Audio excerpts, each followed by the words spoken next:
ये last lecture में हमने डिस्कस किया था पावर के बारे में। Power which is the rate of doing work by the object, और you can say that the work done per unit time is called power.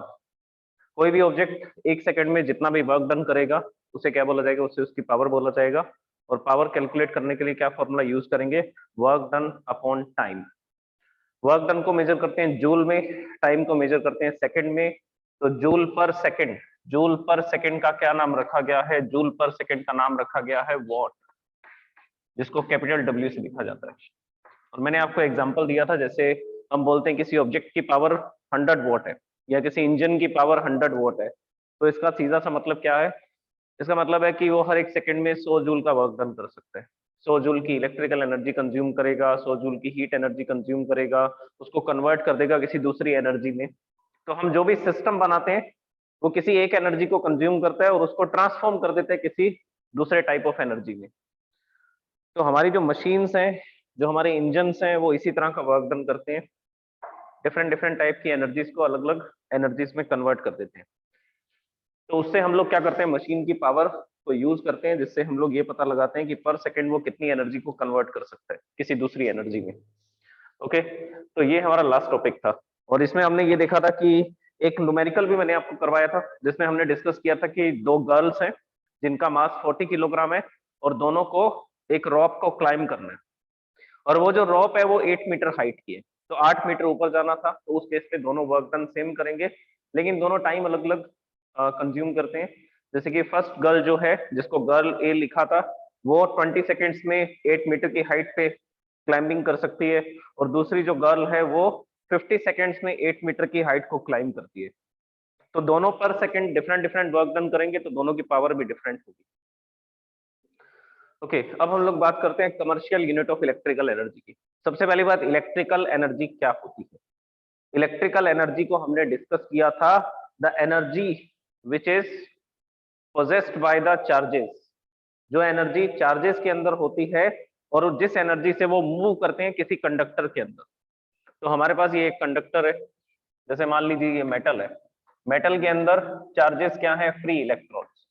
Metal के अंदर जो चार्जेस होंगे वो क्या होंगे, वो फ्री इलेक्ट्रॉन्स होंगे। So these are the charge particles which can move in the conductor. हमने इस कंडक्टर के साथ में, ये जो मेटल की वायर थी, इस वायर के साथ में एक बैटरी अटैच की। बैटरी अटैच करेंगे तो क्या होगा, यहाँ पर ये जो इलेक्ट्रॉन थे जो इसके अंदर रैंडम मोशन कर रहे थे, अब वो सब एक डायरेक्शन में चलना शुरू कर देंगे। तो यहाँ पर ये प्लस और ये माइनस, तो ये सारे इलेक्ट्रॉन बैटरी के पॉजिटिव टर्मिनल से एक अट्रैक्शन फोर्स को एक्सपीरियंस करेंगे। उस फोर्स के कारण ये सब इलेक्ट्रॉन किस तरफ चलना शुरू कर देंगे, ये सब इलेक्ट्रॉन पॉजिटिव टर्मिनल की तरफ चलना शुरू कर देंगे, और उस समय ये कुछ वर्क डन करेंगे, क्योंकि पॉजिटिव टर्मिनल से इन पर फोर्स लगेगा, इलेक्ट्रोस्टैटिक फोर्स। उस फोर्स के कारण ये डिस्प्लेस होंगे, फोर्स इनटू डिस्प्लेसमेंट, ये इलेक्ट्रॉन्स कुछ वर्क डन कर सकते हैं, इनके अंदर कुछ कैपेबिलिटी होगी। तो ये जो इलेक्ट्रॉन्स की काइनेटिक एनर्जी होती है, मूव करेंगे ये इलेक्ट्रॉन, तो मोशन के कारण जो एनर्जी होगी उसको काइनेटिक एनर्जी बोलते हैं। तो इलेक्ट्रॉन्स की काइनेटिक एनर्जी को भी इलेक्ट्रिकल एनर्जी बोलते हैं, या the energy possessed by the charge particle in the conductor is called electrical energy. और जब ये इलेक्ट्रॉन चलते हैं तो कोलिजन करते हैं, टक्कर करते हैं आपस में। कोलिजन के कारण क्या होता है, ये जिस कंडक्टर में चलेंगे वो कंडक्टर गर्म हो जाएगा और हीट को रेडिएट करना शुरू कर देगा। तो इस केस में इलेक्ट्रिकल एनर्जी हीट एनर्जी में कन्वर्ट होती है। तो इलेक्ट्रॉन्स के पास जो एनर्जी है, चार्ज पार्टिकल के पास जो काइनेटिक एनर्जी है, वो इलेक्ट्रिकल एनर्जी है। और जब ये इलेक्ट्रिकल एनर्जी से एक दूसरे के साथ कोलाइड करेंगे तो वो एनर्जी हीट में कन्वर्ट हो जाएगी। तो कंडक्टर्स जो हम लोग यूज करते हैं उसमें क्या हो रहा है, उसमें इलेक्ट्रिकल एनर्जी हीट एनर्जी में कन्वर्ट हो रही है। ओके, कुछ ऐसे मशीन्स भी हैं जो इस इलेक्ट्रिकल एनर्जी को मैकेनिकल एनर्जी में कन्वर्ट कर सकते हैं। फोर्स लगा के डिस्प्लेसमेंट हो सकता है, जैसे कि मोटर, इलेक्ट्रिक मोटर।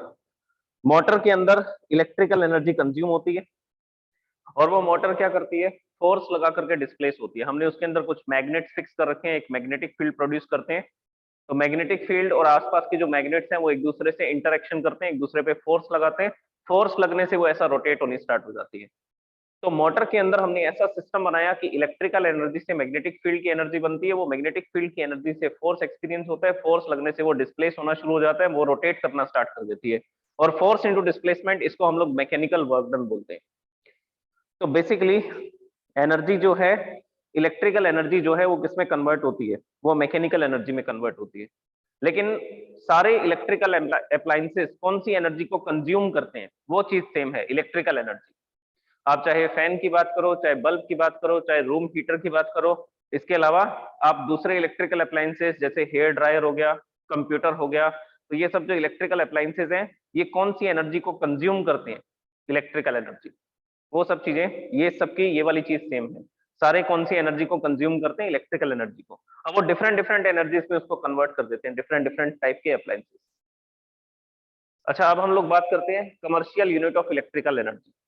ये जो इलेक्ट्रिकल एनर्जी होती है, हम इसको किस में मेजर करते हैं, इसकी जो एसआई यूनिट है, इसकी जो एसआई यूनिट है वो क्या होती है, वो होती है जूल। एनर्जी को हम किस में मेजर करते हैं, जूल में मेजर करते हैं। लेकिन इलेक्ट्रिकल एनर्जी को हम लोग जूल में मेजर नहीं करेंगे, इसको हम लोग मेजर करेंगे इसकी जो कमर्शियल यूनिट है। कमर्शियल यूनिट का मतलब है कि हम जिसके बेसिस पर इलेक्ट्रिकल एनर्जी को सेल करेंगे। गवर्नमेंट या प्राइवेट सेक्टर जो भी इलेक्ट्रिकल एनर्जी को प्रोड्यूस करते हैं, वो पर यूनिट के हिसाब से उसको सेल करते हैं। हमारे घर पर जो बिल आता है इलेक्ट्रिसिटी का, वो बिल इसी के बेसिस पर तो आता है कि वो हमें क्या की जा रही है, सेल की जा रही है इलेक्ट्रिकल एनर्जी। अब जैसे कि आपको बोला जाता है कि 1 यूनिट की कॉस्ट 10 रुपीज है, तो 1 यूनिट एनर्जी आप कंज्यूम करेंगे तो आपको 10 रुपए का बिल आ जाएगा। सो अब ये जो एनर्जी थी उसको हम जूल में मेजर नहीं करते, क्योंकि जूल जो है वो काफी छोटे यूनिट हो जाएगी और हम पूरे मंथ में काफी ज्यादा एनर्जी का यूटिलाइजेशन करते हैं। तो इसके लिए एक नई यूनिट बनाई गई और उसका नाम रखा गया commercial unit of electrical energy. और ये जो कमर्शियल यूनिट है, this is kilowatt hour, kilowatt hour, this is a new unit. अब ये किलोवाट आवर क्या होता है, किलोवाट आवर का सिंपल सा मतलब ये है 1 किलोवाट। सबसे पहले 1 किलोवाट कितना होता है, ये मैंने आपको बताया था, 1 किलोवाट होता है 1000 वाट। तो आपको 1000 वाट का अप्लायंस यूज करना है, 1000 वाट का अप्लायंस यूज करेंगे और उसको कितने समय के लिए यूटिलाइज करना है, उसको आपको यूटिलाइज करना है, उसको आपको चला करके रखना है 1 आवर के लिए। तो उस समय वो जितनी एनर्जी कंज्यूम करेगा, दैट इज 1 किलोवाट आवर। अब मैं इस एनर्जी को जूल में कन्वर्ट करके बताता हूँ कि 1 किलोवाट आवर एनर्जी क्या होती है। सबसे पहले 1 किलोवाट आवर को क्या लिखा जाता है, 1 kWh। और ये जो 1 किलोवाट आवर है, इसी को क्या बोला जाता है, 1 यूनिट, 1 यूनिट। तो 1 किलोवाट आवर का मतलब होता है 1 यूनिट। तो मैंने बोला कि 1 यूनिट की कॉस्ट 10 रुपीज है, तो मतलब कि आपने कितनी एनर्जी कंज्यूम कर ली, 1 किलोवाट आवर एनर्जी यूज कर ली। और 1 किलोवाट आवर को हम लोग जूल में कन्वर्ट करते हैं, जूल में कन्वर्ट करेंगे तो देखिए क्या होगा, 1 किलो, किलो का मतलब है 1000, तो 1 के की जगह पे लिख दिया 1000, वॉट की जगह पे लिखेंगे वॉट। तो 1000 वॉट का एक अप्लायंस है, आपके पास एक रूम हीटर है जिसके ऊपर पावर रेटिंग लिखी गई है 1000 वॉट, तो 1000 वॉट का अप्लायंस आप यूज कर रहे हैं। और इसको कितने टाइम के लिए आपने ऑपरेट किया, इसको आपने ऑपरेट किया 1 आवर के लिए, 1 घंटे के लिए इसको आपने चला करके रखा। अब इन सबको एसआई यूनिट में कर देते हैं। एसआई यूनिट में कन्वर्ट करने के लिए क्या होगा, यहाँ पे लिखा जाएगा 1000 और वॉट, वॉट को क्या लिखेंगे, वॉट को लिखेंगे जूल पर सेकेंड। वॉट को क्या लिख सकते हैं, जूल पर सेकेंड लिख सकते हैं, पावर की यूनिट है ये, मल्टीप्लाई बाय 1 आवर। 1 आवर में कितने सेकेंड्स होते हैं, तो आंसर है 3600 सेकेंड, 3600 सेकेंड्स। ये सेकेंड से सेकेंड कैंसिल हो जाएगा, तो यूनिट क्या रह जाएगी, जूल। और ये कितना हो जाएगा, 3600 into 1000, so this will B 36 lakh joule. 36 lakh joule की एनर्जी को 1 किलोवाट आवर बोला जाता है। 36 लाख जूल की जो एनर्जी है उसको बोला जाता है 1 किलोवाट आवर। अब ये जो 36 लाख जूल है, इसको हम लोग फिजिक्स में इस तरह से लिखना पसंद करते हैं, 3.6, यहां से काउंट करेंगे 1 2 3 4 5 6 इंटू 10 टू द पावर 6। तो मैंने पॉइंट को यहां से यहां शिफ्ट कर दिया, जैसे ही यहां से यहां शिफ्ट किया पावर को इंक्रीज कर देंगे, तो यहाँ पे लिखेंगे इसको 3.6 और 10 टू द पावर 6 जूल। तो आप इसको 36 लाख जूल लिखो या 3.6 इंटू 10 टू पावर 6 जूल लिखो, एक ही बात है। इस एनर्जी को बोला जाता है 1 kilowatt hour. This energy is called 1 kilowatt hour. तो जब आप अपने घर पर 36 लाख जूल की एनर्जी कंज्यूम कर लेते हैं अप्लायंसेस को चलाने में, तब आपके मीटर के अंदर जो यूटिलिटी मीटर लगा हुआ है घर पर, उस मीटर के अंदर कितना यूनिट आगे बढ़ जाता है, 1 यूनिट। ये 1 किलोवाट और 36 लाख जूल को ही क्या बोला जाता है? इसी को बोला जाता है 1 unit. So this is 1 unit. अच्छा, अब ये वाली यूनिट क्यों बनाई? हम लोग एनर्जी को जूल में भी तो मेजर कर सकते थे, जूल के हिसाब से भी तो खर्चा बता सकते थे कि इतने जूल की एनर्जी पे इतने रुपए लगेंगे आपके, ठीक है, बता सकते थे। लेकिन जो बिल है वो काफी बड़ा हो जाएगा। अब मैं एक एग्जांपल देता हूँ आपको। ये क्लियर है सबको? हाँ जी, समझ में आ गया सबको? हैंड रेज कर दो जल्दी से। तो डेफिनेशन सिंपल सी ये बनती है that 1 kilowatt energy is equal to the 36 lakh joule energy. या आप इसकी डेफिनेशन इस तरह से भी बना सकते हैं, जैसा मैंने एक्सप्लेन किया वही इसकी डेफिनेशन है। If an appliance of 1000 watt is operated for 1 hour, then the energy consumed by that appliance is 1 kilowatt hour, and this is 36 lakh joule. So when an appliance of 1000 watt is operated for 1 hour, then the energy consumed by that appliance is called 1 kilowatt hour, and 1 kilowatt hour is equal to 3.6 into 10 to the power 6 joule. तो ये conversion कभी कभी पूछा जाता है paper के अंदर, exam के अंदर, कि 1 किलोवाट आवर में कितने जूल होते हैं। तो इजीली हम लोग ये बता सकते हैं डेफिनेशन के अकॉर्डिंग। ओके, अब मैं आपको एक एग्जांपल बताने वाला हूँ। उस एग्जांपल से आपको समझ आएगा कि बिल जो है वो हम जूल में क्यों नहीं मेजर करते, कि हमने जितनी इलेक्ट्रिकल एनर्जी कंज्यूम की है हम उसको जूल में क्यों नहीं मेजर करते। ओके, तो जैसे कि हम लोग एक एग्जांपल लेते हैं। एग्जांपल ये है कि हमारे घर पर एक एयर कंडीशनर लगा हुआ है, वो एयर कंडीशनर 2000 वॉट का है। तो हमने उस एयर कंडीशनर को, अच्छा 2000 वॉट का मतलब क्या है? ये इसकी पावर गिवन है आपको। वॉट, वॉट किसकी यूनिट है? पावर की यूनिट है। So this is electrical power. इसका मतलब ये पर सेकंड कितनी एनर्जी कंज्यूम करेगा? 2000 जूल पर सेकंड। वॉट की जगह पे क्या लिख सकते हैं? जूल पर सेकंड लिख सकते हैं। तो 2000 वॉट का मतलब है ये पर सेकंड 2000 जूल की एनर्जी कंज्यूम करेगा। ओके, अब हम लोग कैलकुलेशन करते हैं। मैंने आपको बोला कि मैंने इसको 10 सेकेंड्स के लिए ऑपरेट किया। सबसे पहली कंडीशन है 10 सेकंड। जब मैं इसको 10 सेकंड के लिए चलाता हूं तो ये कितनी एनर्जी कंज्यूम करेगा? तो एनर्जी कंजप्शन का फॉर्मूला होगा power into time. Energy consumption कितनी हुई है इसको कैसे कैलकुलेट करेंगे? पावर इनटू टाइम से। तो ये डेफिनेशन भी बना सकते हो आप इलेक्ट्रिकल एनर्जी की। Electrical energy consumed by the appliance is equal to the product of its power and the time for which it is operated. कोई भी इलेक्ट्रिकल अप्लायंस कितनी इलेक्ट्रिकल एनर्जी कंज्यूम करता है वो किन दो क्वांटिटीज का प्रोडक्ट है? उस अप्लायंस की पावर और उसको जितने समय के लिए आपने चलाया, दोनों का प्रोडक्ट कर देंगे तो उससे क्या आ जाएगा? Energy consume. ये फॉर्मूला कहां से आया? तो आंसर है ये फॉर्मूला हमने पावर से ही तो बनाया है, work done upon time. Electrical charges जितना वर्क करेंगे उतनी ही इलेक्ट्रिकल एनर्जी कंज्यूम करेंगे, क्योंकि एनर्जी कंजर्वेशन क्या बताता है? जितनी इलेक्ट्रिकल एनर्जी कंज्यूम करेंगे वो उतना ही वर्क डन कर सकते हैं। तो वर्क डन की जगह पर एनर्जी लिखा जा सकता है। वर्क डन की जगह पर क्या लिख सकते हैं? Energy upon time. तो पावर का फॉर्मूला बना एनर्जी अपॉन टाइम। ये टाइम डिवाइड में इधर आएगा तो मल्टीप्लाई में आ जाएगा। तो एनर्जी का फॉर्मूला क्या बन जाएगा? Power into time. तो इस तरह से हम निकाल सकते हैं कि कितनी एनर्जी कंज्यूम होगी, पावर इंटू टाइम से। ओके मैंने आपको बोला कि मेरे पास अप्लायंस है, 10 सेकंड के लिए उसको चला रहे हैं। 10 सेकंड के लिए जब हम उसको ऑपरेट करेंगे तो कितनी एनर्जी कंज्यूम करेगा? तो पावर है 2000 वॉट, टाइम है 10 सेकंड, मल्टीप्लाई किया, ये आ गया 20,000 जूल। 20,000 जूल की एनर्जी कंज्यूम होगी 10 सेकंड में चलाते ही। ओके, अब नेक्स्ट कंडीशन। अब एयर कंडीशनर को हम 10 सेकंड के लिए तो चलाएंगे नहीं, 10 सेकंड में कौन सा कमरा ठंडा हो जाएगा? हम लोग इसको चलाएंगे काफी लंबे समय के लिए। जैसे मान लीजिए हमने इसको चलाया अप्रोक्सीमेटली 1 मिनट के लिए। फॉर एग्जांपल ले रहे हैं 1 मिनट। 1 मिनट लेंगे तो 1 मिनट का मतलब क्या है? कितने सेकंड्स? 60 सेकंड्स। 60 सेकंड। अब हम एनर्जी कंजप्शन निकालते हैं, फॉर्मूला लगाएंगे पावर इनटू टाइम। पावर कितनी है? पावर है 2000 वॉट और टाइम कितना है? 60 सेकंड। तो इसको मल्टीप्लाई करोगे तो एनर्जी कंजप्शन आएगा 1,20,000 जूल, 1,20,000 जूल। तो 1 मिनट में चलाने पर 1,20,000 जूल की एनर्जी कंज्यूम होगी।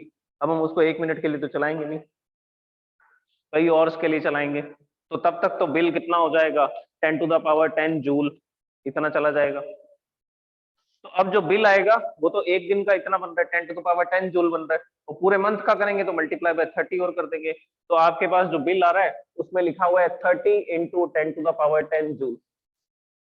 अब भैया देखने वाला तो घबरा जाएगा कि 30 के पीछे कितनी जीरो लगानी है, 10 जीरो लगानी है, 1 2 3 4 5 6 7 8 9 10। भैया इतनी एनर्जी कंज्यूम कर ली आपने 1 मंथ में, तो ये तो बहुत बड़ा नंबर बन गया, बिलियंस ऑफ टाइम्स एनर्जी होगी ये तो इतनी एनर्जी देख करके कस्टमर घबरा जाएगा कि मैंने इतनी एनर्जी कंज्यूम कर ली। तो इसलिए हमने इसको जूल में नहीं लिखा, इसलिए हमने एक नई यूनिट बनाई, वो नई यूनिट है किलोवाट आवर। तो इतने जूल की 36 लाख जूल की एनर्जी को 1 किलोवाट आवर बोल देते हैं हम लोग। तो जो भी इसके क्वेश्चंस हम लोग करेंगे, अभी तो मैंने ये एनर्जी आपको किसमें कैलकुलेट करके बताई है, जूल में, लेकिन जब हम इस टाइप के क्वेश्चंस करेंगे उसमें कभी भी एनर्जी को जूल में नहीं लिखना है आपको, टाइम को कभी भी सेकंड में नहीं लिखना है। तो बाकी सब क्वेश्चन तो ऐसा यूनिट में सॉल्व होते हैं, लेकिन इन क्वेश्चंस में आपको टाइम की यूनिट आवर लिखनी है, क्योंकि हमें एनर्जी kWh में कैलकुलेट करनी है, किलोवाट आवर में कैलकुलेट करनी है। तो इन क्वेश्चंस के अंदर टाइम को कभी भी आप सेकंड्स में कन्वर्ट नहीं करेंगे, उल्टा अगर सेकंड्स में दे रखा होगा या मिनट्स में दे रखा होगा तो आप उसको आवर में कन्वर्ट करेंगे। ओके, अब मैं इसका क्वेश्चन करवाता हूं आप, उस क्वेश्चन से आपको ये समझ में आएगा कि इसको सॉल्व करने का मेथड क्या है। वो मेथड आप सीख लीजिए। एक क्वेश्चन मैं कराता हूं, फिर आपको एक क्वेश्चन देता हूं सॉल्व करने के लिए। The question is a room heater of 2000 watt is operated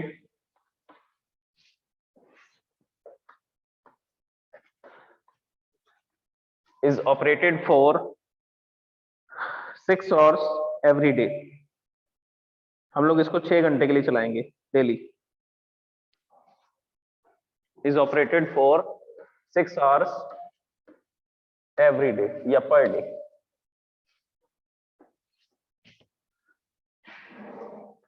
find out the energy consumed in 1 month।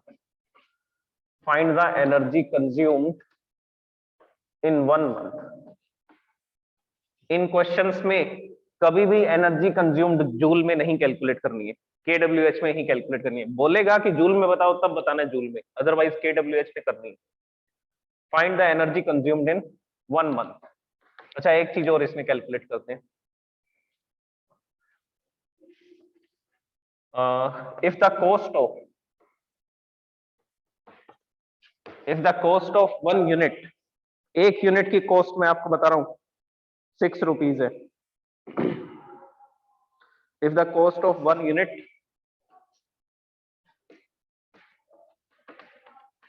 is 6 rupees, then calculate the amount of bill। Calculate the amount of bill. तो bill कैसे बनाया जाएगा कि कितना bill बनता है आपका 1 month का, तो ये आपको कैलकुलेट करके बताना है इसमें। अब आप लोग इसके मेथड को सीख लीजिए, क्या क्या स्टेप्स लगाने हैं, वो स्टेप्स ही सारे क्वेश्चंस के अंदर काम में आएंगे, इस टाइप के जो भी क्वेश्चंस होंगे। So here I am writing the solution. सबसे पहली बात, क्वेश्चन में क्या क्या गिवन है। क्वेश्चन में गिवन है 2 किलोवाट का रूम हीटर है, तो मतलब कि आपको पावर बता रखी है, पावर गिवन है 2 किलोवाट, किलोवाट को लिख सकते हैं 2000 वाट। टाइम गिवन है, टाइम आपको गिवन है 6 आवर, तो 6 घंटे के लिए चलाया जाता है पर डे। और आपको एनर्जी कंजप्शन निकालना है 1 मंथ का, 1 मंथ के लिए आपको 30 से मल्टीप्लाई करना है। तो एवरेज लेंगे हम, किसी मंथ में 31 डेज है, फरवरी में 28 29 के आसपास हो सकते हैं, और बाकी मंथ में 30 होते हैं, तो हम लोग एवरेज लेकर के चलेंगे 30 डेज। ओके तो यहां पर अब हम लोग कैलकुलेट करेंगे energy consumed in 1 day. So here we will calculate that energy consumed in 1 day। एक दिन की एनर्जी कंजप्शन बता रहे हैं अभी, तो एक दिन का एनर्जी कंजप्शन बताने के लिए हम लोग फॉर्मूला लगाएंगे, energy is equal to power into time. Power कितनी गिवन है? 2000 वॉट। टाइम कितना गिवन है? 6 आवर। तो वैल्यू पुट कर देते हैं इस फॉर्मूला में। जब इस फॉर्मूला में वैल्यू पुट करेंगे तो क्या कैलकुलेशन आएगी? कैलकुलेशन आएगी E is equal to power, power is 2000 watt. आप इसको यूनिट के साथ में लिखेंगे, इसकी यूनिट वॉट है तो वॉट साथ में लिखना, इससे कंफ्यूजन नहीं होगा। दूसरी बात, मल्टीप्लाई में कितना आएगा? 6 आवर आएगा। इसको सेकंड में मत कर देना, सेकंड में करते ही गलत हो जाएगा। हमें KWH बनाना है, KWH बनाओगे तभी तो आंसर किस में आएगा? यूनिट्स में आएगा। तो यहां पर हो जाएगा 2000 वॉट इंटू 6 आवर। तो इसको आप मल्टीप्लाई करोगे, इसको मल्टीप्लाई करके आ जाएगा ये 12,000 वॉट आवर। तो ये WH आ चुका है, WH। और क्या बनाना है? KWH। KWH बनाने के लिए आप इसको 1000 से डिवाइड कर दोगे। किससे डिवाइड करना है? 1000 से डिवाइड करना है। जैसे ही आप इसको 1000 से डिवाइड करोगे, 1000 से डिवाइड करते ये बन जाएगा 12। अगर मैं यहाँ पर डिवाइड में 1000 लगा देता हूं तो मैं यहाँ पे क्या लिख सकता हूँ? इसके मल्टीप्लाई में किलो लिख सकता हूँ, K लिख सकता हूँ। तो वॉट आवर को किलो वॉट आवर में कन्वर्ट करने का क्या तरीका रहेगा? डिवाइड बाय 1000 करना है आपको। तो यहाँ पर हम लोग क्या करेंगे? डिवाइड बाय 1000 करेंगे, डिवाइड बाय 1000 करके KWH लिखेंगे। इसमें जो किलो होगा वो स्मॉल k आता है, वॉट में कैपिटल W लिखेंगे और आर में स्मॉल h लिखेंगे। So this is the energy consumed in 1 day. तो ये एनर्जी कंजप्शन आया एक दिन का। अब एक दिन का तो कैलकुलेट करना नहीं है, क्या बोला गया? Energy consumed in 1 month. ये 1 मंथ की कैलकुलेशन करके बतानी है आपको। और ये जो किलोवाट आवर है इसी को हम लोग क्या बोलते हैं? यूनिट बोलते हैं। तो एक दिन में 12 यूनिट का बिल आएगा। 12 यूनिट एनर्जी आपने क्या कर ली? कंज्यूम कर ली आपके एयर कंडीशनर ने या रूम हीटर ने, जो कितने वॉट का था? 2000 वॉट का था। ओके, तो ये क्या आया? Energy consumed in 1 day. अब हम लोग कैलकुलेट करेंगे 1 मंथ के लिए। तो 1 मंथ के लिए करने के लिए इसको 30 से मल्टीप्लाई कर देंगे। यहां लिखेंगे energy consumed in 1 month, energy consumed in 1 month. 1 month की एनर्जी कंजप्शन कैलकुलेट करने के लिए हम लोग क्या करने वाले हैं? इस 12 को किससे मल्टीप्लाई कर देंगे? 30 से मल्टीप्लाई कर देंगे। सो this will B 360 unit, 360 units. तो 360 यूनिट का बिल आएगा। अब एक की कॉस्ट बता रखी है आपको।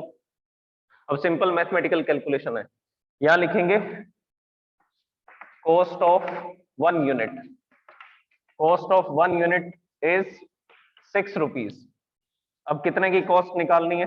कॉस्ट ऑफ कितने यूनिट का बिल आया है? 360 यूनिट का। तो यहां लिखेंगे कॉस्ट ऑफ 360 यूनिट्स।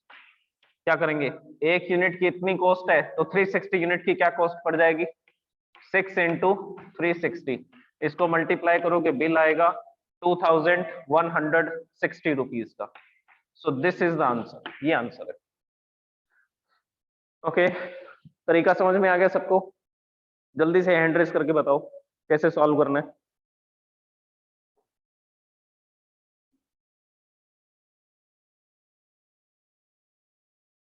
अब आप इसी मेथड को फॉलो करेंगे तो गलती होने के चांसेस बहुत कम रहेंगे। डायरेक्ट करना चाहें तो डायरेक्ट भी कर सकते हैं, नो प्रॉब्लम, मैं उसको भी सही मानूंगा। आप किसी और मेथड से करेंगे तो वो भी सही कर दूंगा मैं। लेकिन अगर आप इस मेथड से करेंगे तो कैलकुलेशन मिस्टेक होने के चांसेस बहुत कम हो जाएंगे। स्टेप बाय स्टेप चलना है आपको। अब दोबारा से सुनिए क्या क्या बताया मैंने। सबसे पहले आपको क्वेश्चन में पावर और टाइम गिवन होगा। पावर वॉट में होना चाहिए, टाइम आवर्स के अंदर होना चाहिए। और पहले क्या कैलकुलेट करेंगे? सबसे पहले स्टेप में आपको क्या करना है? Energy consumed in 1 day. 1 day की एनर्जी कंजप्शन के लिए फॉर्मूला लगाना है power into time, power into time. तो पावर कितनी है जो भी गिवन है उसको लिख देंगे, टाइम जो भी है वो लिख देंगे यहाँ पे, और जो यूनिट बनेगी वो वॉट आवर बनेगी। वॉट आवर बनेगी। यहाँ पर पहला स्टेप खत्म हुआ। दूसरा स्टेप ये है कि इसको KWH में कन्वर्ट करना है। तो वॉट आवर को KWH में कन्वर्ट करने के लिए क्या करेंगे? डिवाइड बाय 1000 कर देंगे। डिवाइड बाय 1000 करते ही ये KWH में कन्वर्ट हो जाएगा। और 12 KWH को क्या लिख सकते हैं? 12 यूनिट लिख सकते हैं। तो ये जो इलेक्ट्रिकल अप्लायंस है एक दिन में कितनी एनर्जी कंज्यूम करते हैं? 12 यूनिट्स की एनर्जी कंज्यूम करते हैं।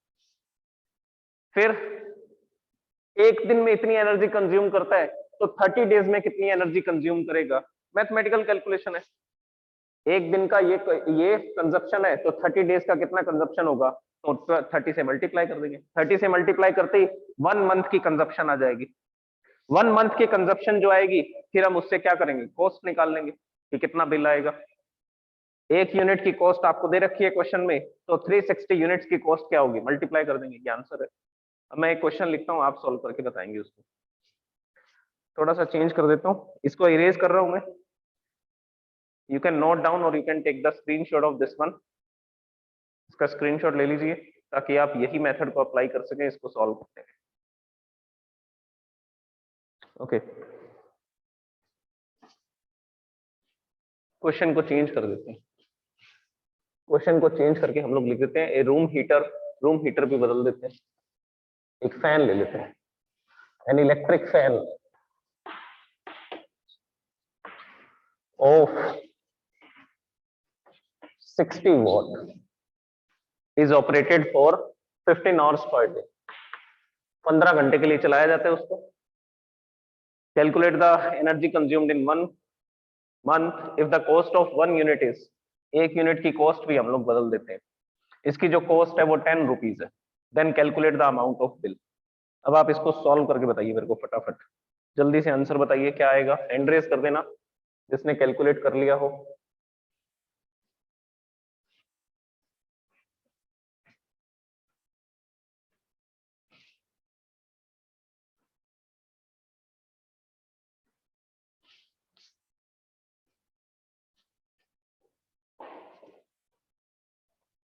इनका भी क्वेश्चन में गिवन है, जो अप्लायंस है वो 60 वॉट का है, पावर गिवन है, टाइम गिवन है, इसको 15 आवर्स के लिए हम लोग ऑपरेट कर रहे हैं। तो एनर्जी कंजप्शन कैलकुलेट करेंगे पावर इनटू टाइम से। तो पावर गिवन है 60 वॉट और टाइम गिवन है 15 आवर्स, मल्टीप्लाई करेंगे, so this will be 900 watt hour. तो 900 वॉट आवर है। केडब्ल्यूएच में कन्वर्ट करना है इसको, क्या तरीका है केडब्ल्यूएच में कन्वर्ट करने का, डिवाइड बाय 1000 कर देंगे, डिवाइड बाय 1000 करते ही ये हो जाएगा 0.9 kWh। तो एक दिन में कितना एनर्जी कंजप्शन होगा, एक फैन को 15 घंटे के लिए चला रहे हैं, जो फैन होता है वो 60 वॉट का होता है और हम उसको 15 घंटे के लिए जब चलाते हैं तो एक दिन में कितनी एनर्जी कंज्यूम करता है, 0.9 kWh। और इसी 0.9 kWh को क्या लिख सकते हैं, 0.9 यूनिट लिख सकते हैं। तो ये एनर्जी कंजप्शन है 1 डे का।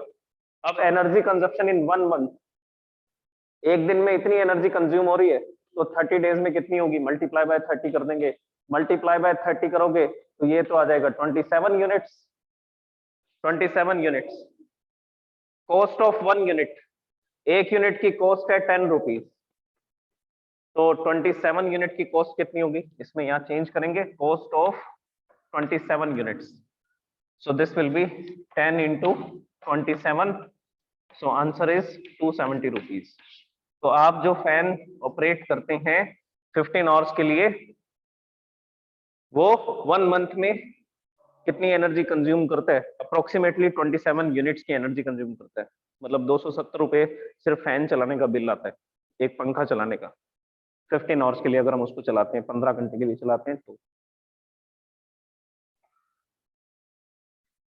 देखिए ये चैप्टर हो चुका है कंप्लीट। ये लास्ट टॉपिक था इलेक्ट्रिकल एनर्जी का, commercial unit of electrical energy, और ये न्यूमेरिकल कैसे सॉल्व करते हैं।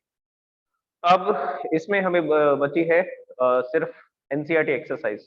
तो कल से हम लोग डिस्कस करेंगे एनसीईआरटी एक्सरसाइज को, कि एनसीईआरटी एक्सरसाइज के न्यूमेरिकल्स को कैसे सॉल्व करना है।